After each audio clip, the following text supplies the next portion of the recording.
gentlemen, welcome to the main event. Are you ready to pop your cork? In the left corner at 6'4", 242 pounds, with a record of 45-0, the undisputed. Hey, Michael. Hey, Will. Hey, how many bottles of wine have you had? Well, Will, it's not the wine. I'm just so excited about the podcast. Yeah, I am too. This is not a boxing match. This is We Know Texas Vino. Salute. Hey everyone, welcome back to another episode of We Know Texas Vino. In this episode, we are closing out our weekend at TWGGA with a very special guest, John Rivenburgh. If you are in the Texas wine industry of any sort, you know who this man is, and you know his passion in the Texas wine industry. Now, during our recording of this conversation, we had a small technical issue, and the first 5 to 6 minutes did not get recorded, but we did get some amazing conversation recorded from him. This is our last part of the TWGGA weekend, and we want to give a huge shout out for everyone that came by and supported us at our booth. Now, we can't wait till next year, and cheers. Pinot, you're making Pico Blanc, you're going to grow Charbonneau. When you go out of business, call me and I'll buy all your stuff from you. And I laughed when he called asking and begging for me to help him out years later, you know. And so it just goes back to everywhere in the world that they have world-class wines, it goes back to the fruit that's grown in the vineyard. Yep. And that's key, right? We need to just continue to focus on great growing. Well, and you know, your point is well taken. You think about this, 4,000 years ago, the Phoenicians brought this stuff to northern Iran, basically, what it is. Yeah. And then they said, you know, well, the Romans took it to everywhere, Italy-ish and whatever. Germany, and then, Spain, then France Portugal. came in and said, well, wait, we're going to take some of the Spanish grapes, some of the Italian grapes, and make it our own. And now, all of a sudden, we're supposed to do it the French way? Yeah. Exactly. Right. And you know, I mean, we're going to do it our way, and that's the Texas way. Sure. Well, and it's not even so much about the Texas way; it's the appropriate way for what our fruit and what our farming style needs to be. When I say that, you know, we take.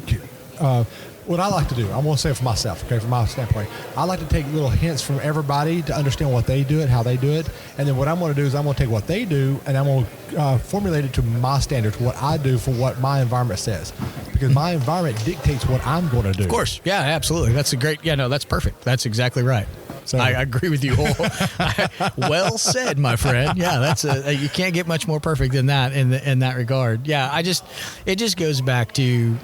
It all funnels back down to good grape growing, good winemaking. What do you think about the line that people say you can make a good wine from bad grapes? Or, no, the other way around. You can make a bad wine from good grapes, but you can't make a bad wine from bad. How's that? You know, I know what you're saying. I know what you're saying. Yeah. I'm already at 12 bottles. Sorry. No, I love it. We had 18 bottles started out when we got here, and we ended up having 20. And then went back down, and then ended up having somebody bring another bottle, and then we went back up, and we were trying to get rid of bottles because we had so many to drink, and we were just like, we have specific people we had to go ahead and get through first. So that's what I was saying. Yes. Winemaker versus grape. Winemaker versus grape. Again, I go back to the ideals around I'm a good steward of what we do in the vineyard. You can't make a great wine out of crap fruit. That's what I was trying to say. There's a lot of winemakers out there, and there's probably a few walking around this room that think they can and say they can because they're better living through chemistry, and I just don't buy it, right? Yeah. You might get away, you might slip one here or there, but unless you have good, consistent quality fruit, you're not going to make consistent good wine. Like, you know, one of my things is wine guy. I tend to I don't want to say burn bridges necessarily, but I don't. Why am I going to tell you how good your wine is if it's not? Yeah, I've been fortunate to drink over 5,000 wines now. I've been through Greece and all through Europe and some of South America. And you've probably tasted wines that weren't great in some of those places. Imagine that. Yeah, that people think that are the most magical. Imagine that. Nothing's ever bad from Napa. I was in Napa last January, and holy cow, I tasted things that I wouldn't cook with. Sure. See, you know? And that's my biggest problem with and I'm saying this very softly for some odd reason. Let me tell you. This is after dark, man. We're going to talk about this now.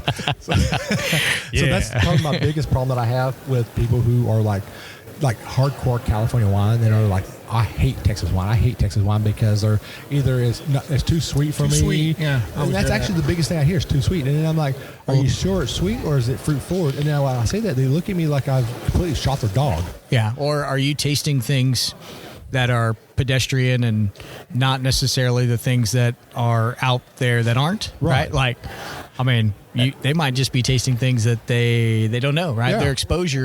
Their exposure is limited to what is right in front of them, right? And I've done this on a couple of occasions, and I've told Andy this, and I've told several people this. I said, I have given people what I like to call the $100 challenge. So what I've told them, I said, you get your varietal wine that you like from California, and I will take the same varietal from Texas, and I will make you do a blind tasting. And if you pick your California wine from that, I will give you $100. Do you know I still haven't had a challenger yet? Oh man! Well, now you don't count from this, okay? Because you're in the industry.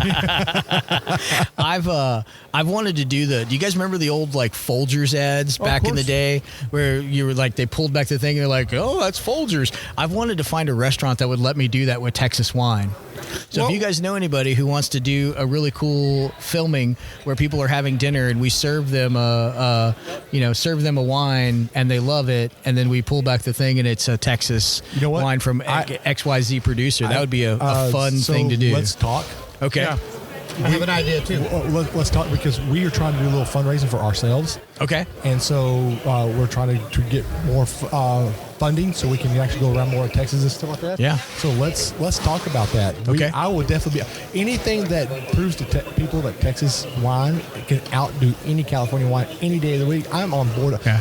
Well, you have to again. You got to preface that with you're judging in what parameters, right? Like I'm not going to say. I mean, Napa still grows and makes world-class wines. They're there, and they are for what they are. But they've been there for what, 50, 60 years? Yeah. I mean, we are still in our very infancies of. Yeah, we got a long way to go, man. It's going to be my kids. It's going to be my kids and their kids that are actually going to reap the benefit of all the things that we're doing now to lay the groundwork for. So we're still learning also what varieties work well here. Well, yeah, and not even so much just varieties, it's just how to work with the ones that are. Like that Neil Newsom for years, he poked at me about making Sangiovese, and I kept telling him I'm not making Sangio. And finally, he, kind of made it almost impossible for me not to. And we made some of the Brunello clone Sangiovese that he's been growing for years, and he's one of the only ones with that clone here in Texas, and it is unbelievably world class. We tasted it with some friends who are Italian, and we blind tasted it. They couldn't tell if it was a Chianti or if it was but they couldn't tell if it was a Sangiovese Classico from. Gotcha. They couldn't tell if it was a Sangio from Italy versus Texas. And when I told them it was one of ours, they were like, "That's awesome." Not like, oh, I can't believe that, right? So I think one of the things that we have to fight through the narrative in Texas is, which I love what you guys are doing in and around all this, is Texans for some reason don't necessarily support Texas wines like they should. But every time I meet somebody who's moved in from Illinois or California or New York or Oklahoma or Louisiana, and you taste a Texas wine with them, they're loving it because they don't have the weird preconceived notion that we have upon ourselves in the state. And so it's cool. Like, we need to do more of that. Yeah. They say that Texas is one of the number one states for purchasing of California juice. Oh, 100%. And so since that's the case, that's what we're permeated with at this point. Yeah. Right. Yeah, absolutely. Yeah. And, taking California juice here, but putting our Texas spin on it, it's okay, but it's not Texas.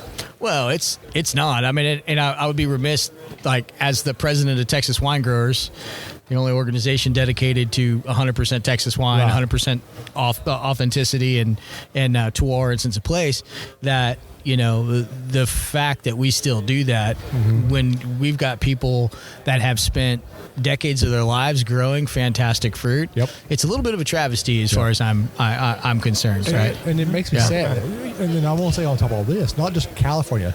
I know there's a winery here that they call themselves a Texas winery, but they actually buy all the fruit from Europe and actually have it shipped over. And I'm like, wine. You go 12 hours on the other side of the state, and you can get all the fruits that you want. Yeah, I could like if you guys want to have a 2-day marathon conversation, I could rail on this. I could rail on this for 2 days. And to be honest, as somebody who, whether or not people like it or not, as somebody who's worked in the space both legislatively, who's worked around the Capitol, who's been on the TWGGA board, who's been on the Texas Wine Growers board, and who is the president of Texas Hill Country Wineries, who's started and set up so many wines in this industry, I think that I've earned the resume to have this discussion around the fact that we need to be authentic. We need to be authentic in our production. Right. 100%, we can argue that, right? I agree. I'm whatever, but production versus non-production needs to be something that we should be really looking at. So bringing in a bunch of wines from Europe does not make you a winery. It makes you a negociant. Yep. It makes you, it's valid in what you're doing. Right. But to call yourself a winery is not that. You should be called a negociant like you would be in France or, in Italy or anywhere else, which is a totally respectable, mode of the industry. Would you say then we are more of issue with honesty and labeling, truth and labeling more than anything then?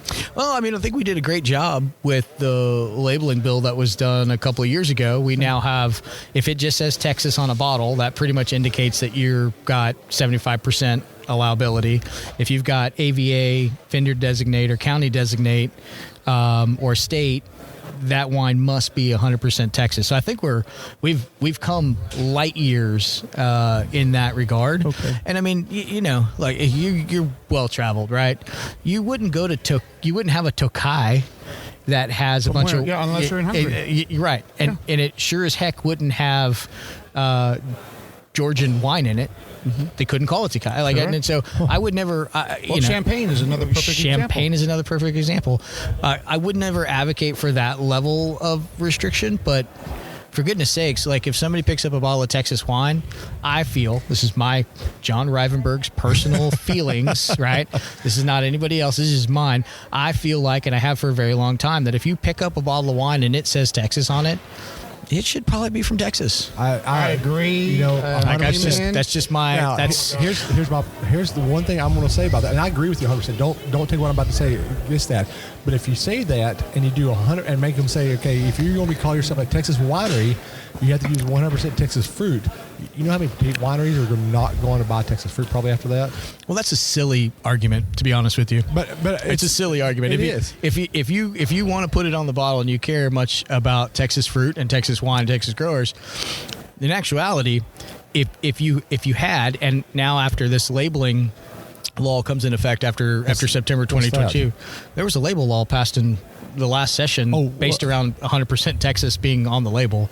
So really? if you have a county designate, a vineyard designate, or a state, you must be 100% Texas on your label. I did not know that. If it just says Texas, then you can still utilize the TTB 75% rule, which again, but that's nationwide. That's no, that's Texas. Not necessarily. California's 85. That's TTB. It's a federal. That is a federal mandate. But Oregon, you have to be 100%. Washington, you can do 85%.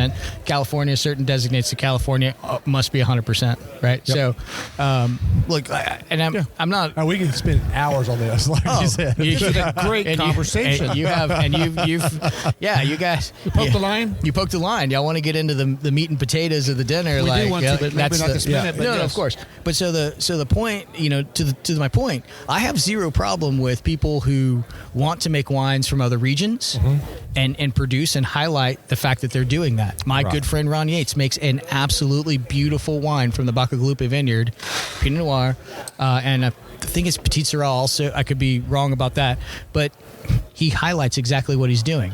And he highlights it because he loves that wine. He loves the grower. He has a family connection with those guys. And it's fantastic. But that goes back to truth and labeling. It goes back to truth and labeling. Truth and production. Okay. Right? Yeah. So truth and labeling and truth and production, I think there's some semantics there, right? I find them. I find personally, as a producer, I find them that there's a little difference, right? Like if you're going to be a negociant, you put something on the label versus if you're going to be a producer, you put something on the label. They could be a little different. There's nuance. It's splitting hairs, really. Yeah. But like at the same time, I have a lot of respect for the Brian Heaths of the world, right?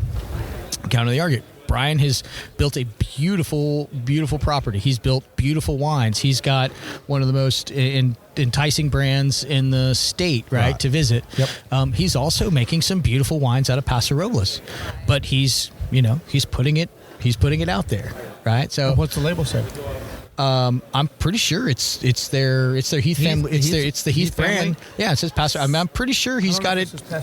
But okay. Wow. Interesting. I thought it did. But I don't know, and that is what's beautiful about what we're talking about, and what we've been talking about, and what we know Texas Vino is about. Yeah. We're trying to be a place for you, for Ron, for all winemakers to let's come together. You guys should do. You should host an audible panel discussion. Well, and I was just literally sitting here while you were talking about this. I'm like, wouldn't it be nice if we had a whole bunch of people like you and winemakers, and we just sit around? We literally have a unplugged version where we sit here and we talk about and drink wine. Whew, that would be great. Put your editing. This is going to be what you wouldn't be able to play this one on the public air for sure. It had to be. It would have to be. But it would be a good episode because it will let our listeners know what goes on in the Texas wine industry, because we talk about the great growers and the winemakers, and we talk about their stories and all that, and we try to fill in, hey, this is what goes on in the Texas wine industry and stuff. But to actually have it from the horse's mouth, here's how I like to call it. I'd rather get it from the horse's mouth than the horse's ass. Yeah. No, I agree. I've been, I probably fall into that donkey category. I'm more of a jackass, but I mean, I think we're at a place where we need to have continuing conversations around what we're doing. It took other places in the world years and years and years and years. And again, I have a hard time. I understand the hypocritical, nature of where I'm at, because I'm a sixth generation Texan. Like, I don't want anybody telling me what I can or cannot do in any way, shape, or form in anything I do. Right. Sure as shit, not in my business, but I also want things to be authentic. And so if we can find a space, I think the label law is a great space to work from, right?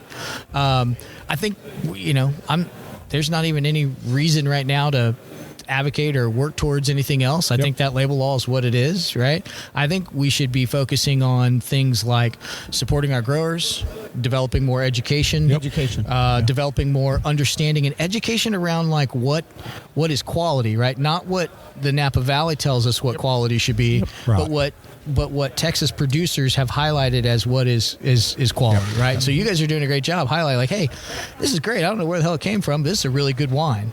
And the narrative of like, this is a really good Texas wine burns, like, it makes my stomach turn. I just want to make really good wine, right? It's not about like when somebody says, oh, this is a good Texas wine, it pisses me off every single time because it's just a really good wine, right? You would never tell somebody from France like, oh, this is a pretty good French wine, it would be insulting. But I think, your point is interesting because of what we talk about on these kind of podcasts. That is the thing. People don't understand when we say it's a really good wine. Well, but where's it from? And that's a fair question. It is a fair question. So then we have to say, Texas. Oh, really? Y'all make good wine? Okay. So then here we go again. It just freaking is just I mean, I'll say, you guys want to talk about funny stories? Perfect. Yeah, but Neil Newsom and I, in 2013, 100% Neil Newsom Cabernet, we won the first true double gold at the San Francisco International Wine Competition in San Francisco. Wow. They invited myself to go back out and pour that wine at a grand tasting. So I called up Neil Newsom and I said, hey, man, bring your cowboy hat. We're going to San Francisco. And he's like, what? I'm going, what? Wait a minute, Rivenburgh. I'm going, where? I was like, we're going to San Francisco and we're going to pour this wine that we made out of your vineyard because we just won one of the top Cabernet awards. Cabernet, 100% Cabernet, made in Texas, grown in Plains, Texas, made in Comfort, Texas, when I was at Benny Branch. We went out there and we poured all day long. We had a line 9 people deep in this tasting. We had like Dariush on one side of us. We had Stag's Leap on the other. And you all had the line. And we had the line. And no joke, towards the end of the day, they started to realize that we were a Texas wine. And all of a sudden, we went from being awesome to, well, I don't know, it may be a little, And Neil, to his credit, goes, no, man, I saw you here 2 hours ago and you were loving this stuff. I mean, he just like flat out calls them out. He just called them out. And so I think that's where we're at, right? Like we are making world-class wines. We really, truly are. And a lot of people, not one or two people, a lot of people are making world-class wines in the state. So I have to ask this. I heard this rumor. Okay. I look taller on TV. Okay. I heard that William Chris went to Japan with some Texas wine. Yeah. And literally every bottle was gone. Yes. And I hear that he's trying to figure out how to get more Texas wine into Japan's hand. I don't want to speak for Chris, but I'm pretty sure he is. Yeah, I think Bending Branch was also on that deal. Tour. I mean, I'm just going to say, isn't that freaking awesome? Yeah, it is. We're actually, so I did 2 trips to Mexico with TDA and Susta, and we had a wine tasting that they expected 40. In Baja or in Coahuila? We were not in Coahuila. We were in Mexico City. Okay. And then I went back out to Mérida and out on the Yucatan, which is a great... Yucatan? Yeah, it's a great city. There was no wine. We were just going there for wine. Mérida. Okay. Yeah. You say it kind of Texan. Sorry.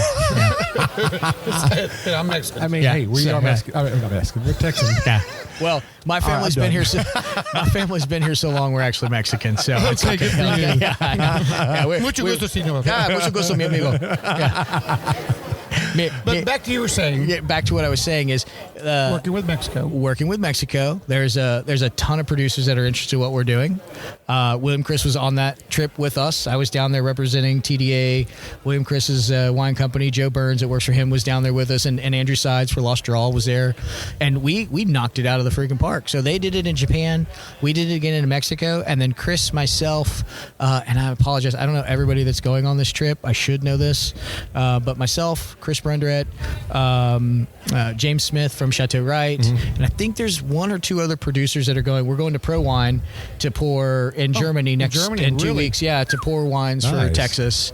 And so, TDA, AgriLife, or TDA, excuse me, and Uncorked Texas, they're really working hard now. I mean, they're working hard, but we're also getting out there just the same, right? And so, yeah, I think you're going to see a lot of things moving around through exposure. Now, me personally, my personal slogan is drink Texas, Texas. Mm-hmm. So I really want more Texans to drink Texas wine. Well, this is 1976 all over again. It is. Yeah, no, I mean, and that's the thing is like, it amazes me that with the level of media that we have, that the attention isn't out there on the wins, right? You have Texas wineries. For the first time, there were so many Texas wineries that gold or double golded in San Francisco. They had to put it in the actual newspaper. Imagine that. In San Francisco. Wow. We made it in the actual newspaper that we outpaced the California wines for the first time in that competition. It's not me making this up. This is like it's a post. This is media. This is fact. It's media. And so Oh, no, sorry. I was pointing at KK looked over here like, and so, but you're not hearing that, right? You don't hear that. It's not being reported. Of course not. You're not, because it's not in there. Texas media is not even talking about it. Yes. No. Well, it's not in there. It goes back to like advertising and who's, why. You can go down that rabbit hole of who died. Yeah, exactly. Yeah. So, but I mean, we're consistently, per Dallas. I'll never forget. 10 years ago, reading that they won in Lyon. They sent a white wine, Viognier, I believe it was, and they won the top white wine in Lyon, France at this competition. That's huge. Yep. And it is. You know who heard about it? Me and like 3 other dudes, and they put it out everywhere. Like they posted it everywhere. It's like, so this is the kind of thing that I would, like, as a producer and a long-term industry leader, I would encourage you guys to continue to highlight the wins, right? Yes. The narrative of like bad weather, the narrative of like negativity, the narrative of we can't or we got lucky. It needs to go away. Yes. The narrative of that we're winning and we're consistent consistently making good wines as a whole, not as one place or another place or one business. There's a lot of people. Joey Mills is making some killer wines over there at Valley Mills. Not Joey, I was Valley Mills, but Joey's. We just had that. I can't remember Joey's last name. Anyway, but they're making great wines. So anyway, that's my soapbox. We need to be promoting the positives. Well, I would definitely love to come and do that dinner tasting with you. That would be freaking phenomenal. And we just need to find a restaurant partner that'll let us, trick their customers. Well, I'm a restaurant guy. Let me. Okay. Talk. Yeah, we'll talk. You'll have to come up here if you do that. That's fine. He's here now. I'm here now. I've been coming. A shameless plug. We actually just moved a little bit into the distillation space. Myself and some partners from up here in Fort Worth purchased Hill Country Distillers in Comfort, Texas, and we've now rebranded it to Hill Country Spirits. Nice. It is Texas's only 100% raw product produced spirit. So we're actually fermenting cactus pad. So we raw mash cactus pad. We ferment the cactus pad, then we distill that down. So we make a clear spirit out of cactus, which is kind of like if vodka and mezcal had a baby that wasn't smoky. Okay, Makes sense? smoky. Not smoky. So like a mezcal, it's got some mezcal light, but still at 80 proof, and then so we make a gin, we make a jalapeno, which we're growing the jalapenos. Those are all 100% fermented and then distilled jalapeno, which is fantastic. And then the gin is super unique because we're actually using Texas juniper berries, Texas botanicals, and all Texas. So are you keeping it with the literal how gin is made, the percentage of juniper? Yeah. Okay. Yeah. And we're actually steeping it. We're actually triple distilling, and we're infusing our gin botanicals in the distillation process, not infusing not after the fact. So it is a true gin product. Nice. We are producing all these products, and so not only on my wine side am I 100% Texas, but our spirits brand, everything in the spirits line is made from Texas products. So interesting. We're any agave products? Not yet. We're talking to some folks about some Sotol. So if you're going to do agave stuff, do a blue agave. Yeah, it'll probably be a while before we break into the agave space. Yeah. We like a lot. We think very highly of what what our predecessors that we bought the distillery from had started. We're pretty excited about it. We'll get you guys to come and we'll taste some of that with you too. We just got to convince him that it's not just about Texas wine. So I'm bored with want to do anything that's Texas. Okay, well then here's a plug. So I'm going to give you my plug too. Go ahead. Okay, good. No, you go first, please. It's your show. I apologize. One of my favorite distilleries here in Fort Worth, Acre Distillery. Mm-hmm. Rod, master distiller there, man, he makes some really good spirits. They do. And I'm not a gin person. I hate gin, and I will be the first one to admit that. I love gin. But when I drink his gin and I mix it with some seltzer water, it turns that gin purple, and whatever reason, that purple makes me want to drink it like it's going out of style. And actually, I got one of his barrels. They actually put their old fashions in a barrel. Oh, cool. And then I took that barrel while it was still wet, and I put Tempranillo in it. Nice. And I'm aging Tempranillo, and it's actually going to be pulled out probably sometime in April. Oh, that's I'm cool. Gonna bottle it, and I'm going to age it, and then I'm actually entering into the Grayson college wine competition. Cool, man. That's awesome. That's super cool. We're going to see what happens. The TV Munson Cup is what you're talking about. Yes. Yeah. I'm the judge for that, so we'll see. All right. Oh, man. Crap. Now I got a really some big shoes to fill, man. I've been judging that. He's already tasted it, and I'm like, now, crap, he's going to taste it. He goes, well, listen, Wills, all right, guys, number 4, go throw man. You're gonna have to recuse yourself from that panel, buddy. There's some inside baseball there. Yeah. Don't speak English. Don't speak English. Oh man, that's good. Cool. No, but distillery. Let's do it. Yeah, so you're gonna plug. So my plug is around the distillation world, and you said you want to talk Texas wine. So we have for 8 years been making and growing Texas wines, specifically to be produced into brandies, and we have an 8-year-old aged brandy that we're going to vineyard designate. So I'm going to release my goal. And my wife's probably going to hear this and be like, yeah, you're so full of shit. You never said that. But it's literally, so the goal that has been rolling around the back of my brain is to release a wine and spirit package. Mm-hmm. I don't know how I'm going to do it yet or if I can, but I want you to be able to buy a wine, Remember with 3 tiers. Yeah, no, I know. You can buy it from 2 different locations, and we'll put it in the same box. Okay, But I want to. What I'd like to do is have people be able to have the opportunity to taste, a Tanat from XYZ Vineyard and a brandy, 8-year aged brandy made from Tanat grapes. Wow. So the same for vineyard. March 2nd next year. You know what March 2nd is, right? Texas Independence Day. Yeah. Oh, I mean, those kind of events, to me, that's what we should be, because it's a national thing. yes. You know, in so many places. Yeah. So I'm working on. I have been the only, myself and Bob Young, when I was at Bending Branch, we were able to work out. We did a tasting at the Alamo. We're the only wine ever tasted at the Alamo. And being a multi-generation San Antonian, I've been working on a Texas Independence Day tasting for a very long time. So I'm hoping that we can, the next couple of years, get that kicked back out If again. you're able to do that, get us to come broadcast live. Yeah, Okay. I used to do a catering for a Texas thing here at Republic Bank. Uh-huh. For years, I was back in the food business days of my life, but That would be. That's on cool. March 2nd, and it was always so well attended. It was massive. It was awesome. That's cool, man. Well, we need champions like you guys, man. So Appreciate it. thanks for grabbing me in the hall. Yeah. I appreciate You know, that. and when I saw you, I recognized you. And I'm like, I know this guy from somewhere. Who is this guy? And I looked, and I didn't want to be obviously looking at your badge. And I looked and I saw the name, and I was like, oh shit.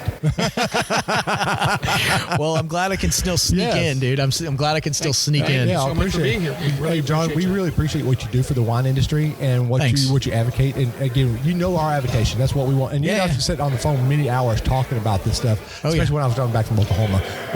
Oh, yeah. But we're excited about doing stuff with you and Awesome. seeing the future with you. Well, I appreciate it, man. Thank you so much. And Andy, it's really nice to meet you. I've enjoyed all of the posts and things that you put out there as well. So thanks, guys. Yeah, I appreciate it. Drink Texas, Texas. Thanks, John.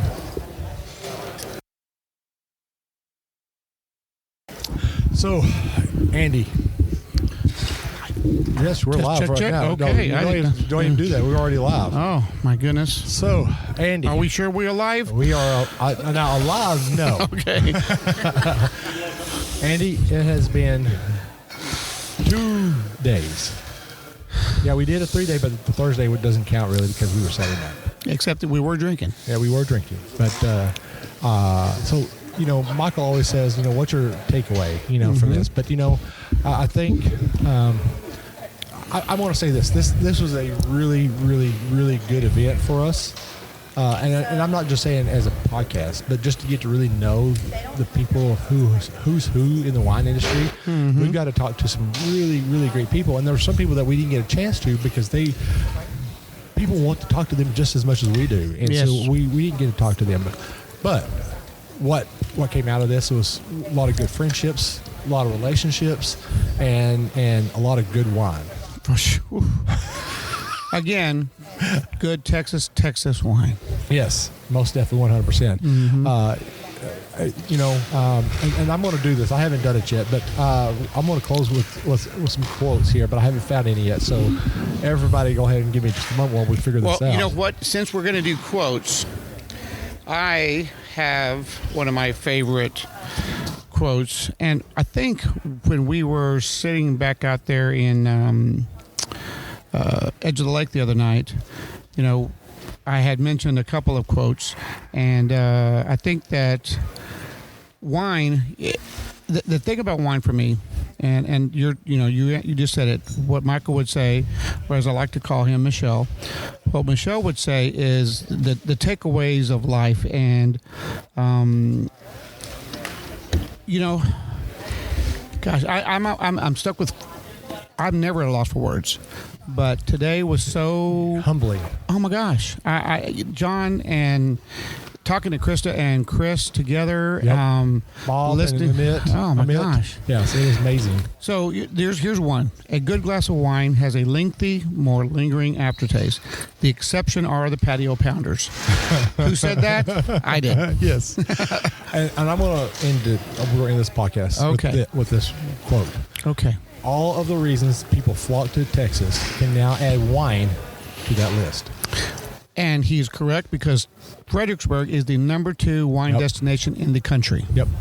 So, folks, amen. We're not going to have an episode tomorrow. I'm going to take a day off and relax and recover. I will do this episode 1 of TWGGA and I'm going to condense it down as much as possible. I won't make it a 2-hour episode like I did with the Bingham one. Good. So it may be a couple of pieces throughout the week, but I am going to condense it down where y'all can hear what we got to talk to and enjoy with all these people. Sounds good. This is Will. This is Wino Guy. From We Know Texas Vino. This is us signing off for the day. For the week. Ciao. Ciao.